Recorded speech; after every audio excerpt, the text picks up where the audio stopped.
Welcome, ladies and gentlemen, back to Trailmakers, and today I'm gonna be trying to build a plane within a plane, similarly to how I did the car within a car, where the outer shell of a vehicle breaks apart, essentially transforming itself into a smaller version of itself. Does that make sense? I mean, it makes sense to me. Here, let me show you what I did with the car. If you missed that episode, then here's a very, very, very brief overview.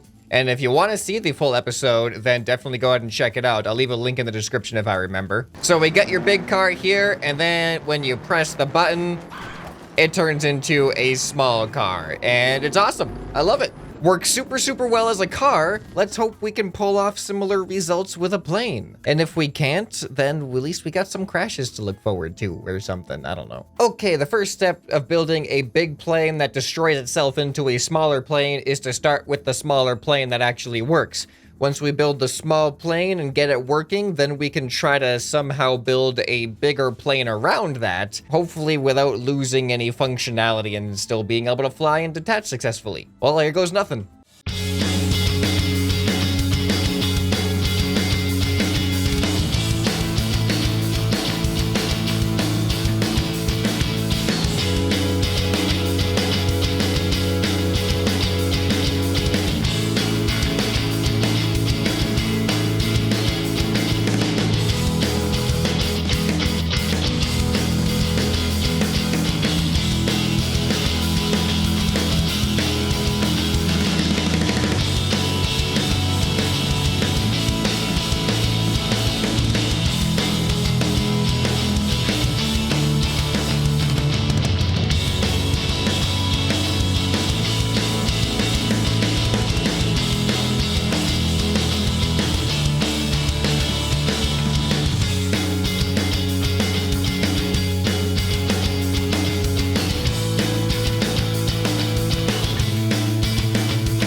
Okay, ladies and gentlemen, I think I have a working small plane. It's slightly bigger than I imagined it being, but hopefully that's not going to be too much of an issue.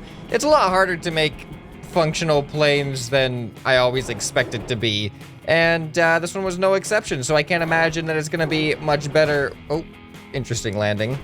So yeah, I can't imagine the bigger plane around this is going to be any easier. So wish me luck on that. Okay, so I wasn't actually completely happy with the original plane design, so I added one more thruster to it because it didn't really make that much difference in size. All it did was widen like the middle part, which isn't really wide in the first place and doesn't even extend past the side wings. So I haven't increased the profile of the plane at all. All I've done was just make it much more powerful and much quicker and much easier to keep up in the air, which I think is going to be really, really useful when it comes to trying to continue flying after we've disconnected ourselves completely. But can we land? That is the question. Is this landing going to be any better? Oh, I did not want to activate that, but check that out. Perfect. We have no brakes though, but I think it's okay. We drag across the ground anyway. All right, things are starting to look up, not just because we're doing plane stuff and going into the sky. All right, let's try not to make it worse now. Here we go.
process, but I think I got something. The transformation is untested as of yet, but I have the shell, and man, this was tough to kind of figure out. So you can see there are holes in the fuselage, obviously, where the plane is sticking out, because the big challenge with this is you cannot have any parts of the shell in contact with the actual inner plane. Otherwise, the detachment blocks aren't gonna work because they'll be attached to each other. So I had to make sure that everything I was doing didn't touch any of the weld points on the plane whatsoever. And I think I've done it. So let's see if this thing flies, first of all. I did some preliminary tests before I actually finished the design, and it seemed to work okay, and... Alright, maybe facing over the water is gonna be a bit easier to take off. Alright, and there we go. There we go.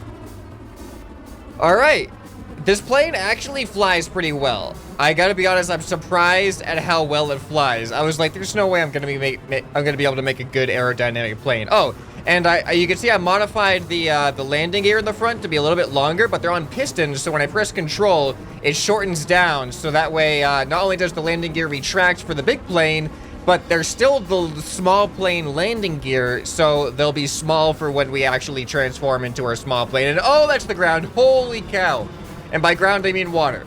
But, did you see that? I am really surprised we were able to switch directions that fast. Imagine the G-forces in this thing. Okay, I know you're all waiting for it. I'm waiting for it too. I have no idea if this is gonna work. When I press the shift key, we should transform into a small plane. Okay, here we go. In 3, 2, 1, shift! No way! First try, success! Oh, it worked so well too. Oh, no. Oh, what happened? Okay, the small plane isn't actually quite as easy to fly as the big plane, and I don't think there's much I can do about this, because the problem with the small plane is it kind of just needs a bigger wingspan, to be honest, but I also kind of need it to fit inside here, and yeah, as you can see, the collision boxes, well, wait a minute, hold on. I might be able to expand the wings if I do this. Now, to me, this looks kind of weird, but I think I can actually modify that to look better. Give me a second here. I think we're gonna make some improvements. Oh man, look at how much wider though. In order to fit another wing piece in here, I have to go out like that. But this might work. This might actually work. And I'm actually gonna replace these wing tips from the powered wing tips to the normal wing tips to offset the amount of lift that we're gonna be adding, because the powered ones just have so much more effect. Oh, wait. Oh, there might be a mistake. Oh, no, this doesn't work because of the attachment points on top of this. Now the wings are attached to the fuselage here. Hold on, there's a way. I think there's a way to do this. I think I've done it. I think I've actually gotten rid of the connection points while maintaining everything else, and the aesthetics isn't too different. It's not perfect, but you know what? It's gonna pass. It's gonna pass. Okay, I think I've managed to pull it off. There's a slight sacrifice to the looks of it, but it might be worth it to have 2 awesome planes rather than 1 cool plane and 1 really difficult to fly plane. But I don't even know if this change actually makes the second plane awesome or not, but we gotta face this way. So, wish me luck. All right, taking off is good so far. Okay, everything seems to be functioning all right. All right, here we go. Here's the shift. We're gonna test out now if the new adjustments to the small plane are actually going to be better. In 3, 2, 1, go! Okay. I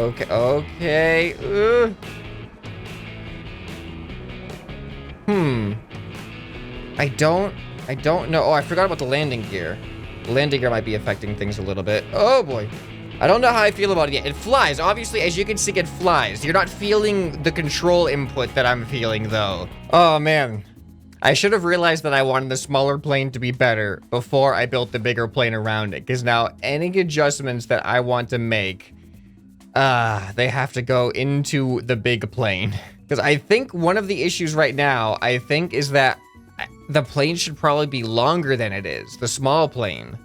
but I can't make it longer without ruining everything else. So this might be the best version that it can be right now without having to completely redo it. So let's do some test flights. Let's have some fun with it and see if we can get some pretty awesome results. Oh no, we're not gonna be able to take off this way. It's not good on the runway because it doesn't turn, but I think that's understandable. Everything else that's going on with this thing.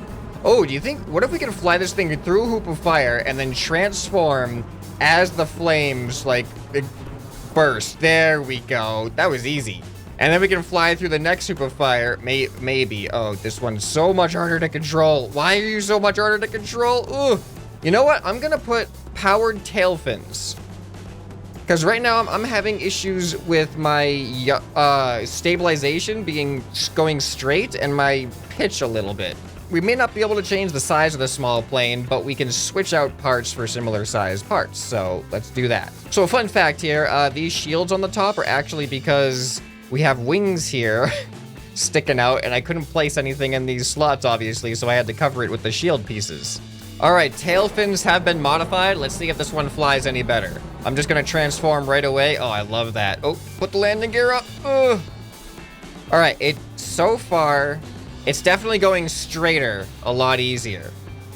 The tail isn't quite as wobbly, so that's good. Yeah, I think I definitely needed to make this plane longer. It looks, now that I look at it, it's looked a little bit too squished, nose to tail. And I think that's what's giving me a lot of the issues. So I'm complaining about the plane. This plane has not as much maneuverability to make it very accurate, but it's not like you don't have any control. Here, let's do a whole stunt course here. Try to go under here, and then under the next one. There we go. Ooh, there's like a whole, we could go through that hoop of fire too. We could map up a whole thing, or map out a whole thing. Oh boy. We'll try something else. Now we have to do a successful takeoff, some type of successful stunt with a transformation, and then we have to end it with a successful landing. And then we will have completely put this thing to the test. Oh, no, there's one more. We have to do a crash that damages the outer shell, but not the small plane in the middle. And then we can see if we can fly away from the crash, even though most of our plane should be damaged, but that's why we can get rid of it. Okay, so we've taken off. Let's see if we can go through the super fire and transform. And there we go. All right, so now, put our landing gear up and come on down for a nice, calm, landing. Oh, that was smooth. I thought we were gonna hit a little hard there, but I pulled up at the last second. Okay, so now for the fun part. Let's try to crash this thing without crashing this thing, if you know what I mean. Can we take off though? Yes, we can take off from the ground. That's good. Okay, so what I'm gonna try to do, it's gonna be really hard to crash this thing without destroying everything. I'm gonna try to clip my wing. That didn't work. Because if you remember the car episode, the whole point of it was that if you damaged your car, you could just shed your shell. That's actually a little hard to say. You could shed your shell, and then, oh, this is bad. Ugh. And then you could just transform into the smaller car and keep on driving. That doesn't really work the same with a plane now, does it? All right, but let's try it. What I'm gonna try to do is clip one of my wings so they fall off. And then the whole point is then, instead of losing control, I can shed the outer shell. Oh, perfect. All right, let's see if we can fly. I'm losing control. That's okay. That is what this is all about. Oh, that worked so perfectly. That was exactly the whole point that I wanted to get across. Oh, that was fantastic. And then the landing could have been better, but oh, that was amazing. We actually had no control. I was not able to recover from the tailspin after breaking off that first wing there, but we could shed off the whole shell and continue going as a smaller plane. Let's see if we can do that again. That was satisfying to watch. Oh boy. Oh, two head on. Oh, yeah, there was no way that was gonna work. Oh, this is harder. It's harder to crash, like a controlled crash. Oh, there we go. Oh, recover. Pull away. Oh. There's even more benefit to that than I initially thought. Because the small plane has way less weight and is therefore way more agile and able to change directions quicker. So even if we were able to fly with the big plane after that crash, we would not have been able to pull up in time. But transforming into the small plane It made it so that we could pull up super, super quick and then recover without dying. And now we can come in and we come home alive. Oh, can we do it again? Nope, that hit everything. Okay, I just want one final success. That's all I want. One final successful crash. It's kind of a funny way to put it. I'm literally looking for a successful crash, and that was an unsuccessful crash. Oh boy. Oh, there we go. Oh, can I recover? No, I'm going down. I'm going down. Oh, pull up, pull up, pull up. Oh. This is okay. All right. Well, here's the ultimate test here. Yeah, I have no control, so we're gonna go ahead and get out. And oh boy, this is damaged too, but it's still saving our lives. So what more can we ask for? I have no wheels or anything. And then now that we've been saved by our backup plane, we can come in for a nice landing. And we're fine. We live to see another day. So this was one of my more time-consuming builds that I've done in a while. So if you think the build was pretty cool like I do, then go ahead and hit that like button and make sure you're subscribed so you don't miss future content like this. And if you want to see more Trailmakers content, leave some comments down below. Let me know what you'd like to see. Alternatively, get it? Alternatively, because I changed it to an alternate plane. Alternatively, you can go ahead and check out the end screen right here, and there will be a whole playlist of awesome Trailmakers episodes, which will include the car episode in there as well, but I'll also leave that in a link down in the description. Anyway, this has been ScrapMan, and I'll see you next time. Bye.